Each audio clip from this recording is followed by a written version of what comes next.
నమస్తే ఫ్రెండ్స్, నా పేరు Sai Krishna Azad, supreme court advocate come family court advocate. మాకు విజయవాడ, అలాగే హైదరాబాద్, మాకు ఢిల్లీలో కూడా ఆఫీస్ ఉంది. దయచేసి వీడియో అందరికీ షేర్ చేయండి. ఫస్ట్ ఆఫ్ ఆల్, సో మీకు కేవలం అపాయింట్మెంట్ కోసం అంటే పై నెంబర్ నుంచి సంప్రదించండి. చాలామంది అడుగుతున్నారు, సార్ మేము అంటే జనరల్ కేసు ఫైల్ చేశాను. నేను కేసు ఫైల్ చేసినప్పుడు నా భార్య ఎవరైతే ఉన్నారో ఆమె కేసు పట్టించుకోవట్లేదు, ఆమె కోర్టు కూడా రావట్లేదు. జడ్జి గారు చెప్పారు ఇప్పటికి 90 డేస్ దాటిపోయింది, అయినప్పుడు కూడా వాళ్ళు కొంచెం కూడా ఇంచు కూడా చేయట్లేదు. సో మన రీసెంట్గా నాది ఎక్స్పార్టీ అయిపోయింది. ఎక్స్పార్టీ అంటే రాని పక్షంలో జడ్జి గారు దాన్ని ఎక్స్పార్టీ చేసేస్తారు అనమాట. సో మరి ఎక్స్పార్టీ అయిపోయింది, ఎక్స్పార్టీ ఇప్పుడు 1 మంత్ అవుతుంది. ఇప్పుడు నేనేం చేయాలి, మరి నెక్స్ట్ పెళ్లి చేసేసుకోవచ్చు అని అడుగుతా ఉన్నారు.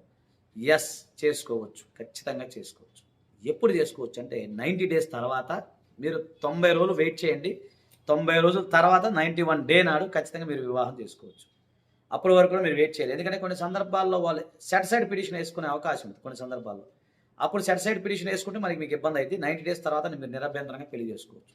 నో ప్రాబ్లం, ఇబ్బంది అండి. థ్యాంక్ యూ, నమస్తే, జై హింద్.